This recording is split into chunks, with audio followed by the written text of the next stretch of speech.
الحمد لله رب العالمين والصلاة والسلام على أشرف الأنبياء والمرسلين وعلى آله وصحبه ومن تبعهم بإحسان إلى يوم الدين أما بعد. محترم حضرات و خواتین، اللہ تبارک و تعالی ہمارے تمام کے اعمال کو قبول فرمائے.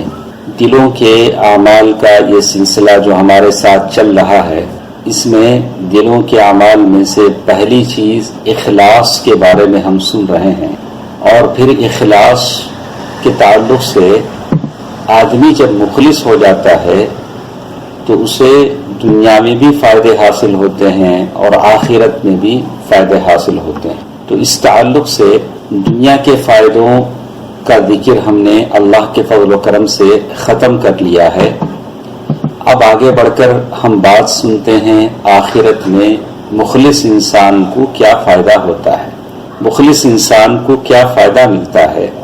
تو شیخ الاسلام رحمہ اللہ فرماتے ہیں، المحبوس من حبس قلبه عن ربه تبارک و تعالی.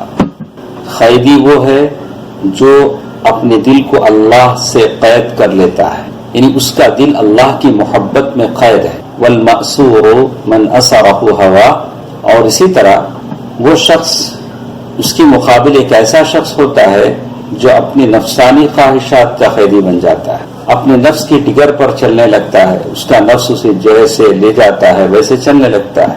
تو بہرکیف اخلاص کے دنیاوی فائدے بھی ہیں اور آخرت کے فائدے بھی ہیں. تو اللہ کے فضل و کرم سے ہم آگے بڑھ کر سنتے ہیں اخلاص کے اخروی فوائد، آخرت کے فائدے کیا ہیں.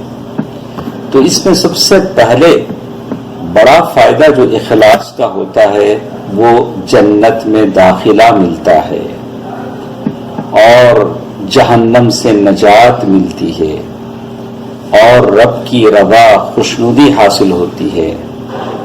اسی لیے ابو ہریرہ رضی اللہ تعالی عنہ کی یہ حدیث ہمارے ساتھ ہے جس میں وہ کہتے ہیں کہ نبی اکرم صلی اللہ علیہ وسلم نے ارشاد فرمایا، جو اپنے گھر سے صرف اللہ کے راستے میں جہاد کرنے کے لیے اور اس کے کلمات کی تصدیق کرنے کے لیے نکلتا ہے، اللہ تعالیٰ اس کے لیے اس بات کا ذمہ دار بن جاتا ہے کہ یا تو اسے جنت میں داخل کر دے گا یا اسے اس کے سوا اس کے اسی مسکن گھر کی طرف اجر یا غنیمت کے ہمراہ واپس لے آئے گا جہاں سے وہ نکلا تھا. اخلاص کے ساتھ آدمی اپنے گھر سے نکلا تھا کہ اللہ کے راستے میں نکلے گا، جنگ کرے گا. اب اللہ تبارک و تعالی چاہے تو اللہ تبارک و تعالیٰ اسے شہادت کا ثواب دے، جنت میں داخل کرے، یا تو پھر اللہ تبارک و تعالیٰ اسے اس کی گھر کی طرف واپس لائے غنیمت کے مال کے ساتھ. یہ اخلاص کا فائدہ ہے جو اللہ تبارک و تعالیٰ اسے عطا کرتے ہیں. عتبان بن مالک الانصاری رضی اللہ تعالیٰ عنہ فرماتے ہیں، غدا علی رسول اللہ صلی اللہ علیہ وسلم فقال لن يوافي عبد يوم القيامة يقول لا إله إلا الله يبتغي بها وجه الله إلا حرم الله عليه النار.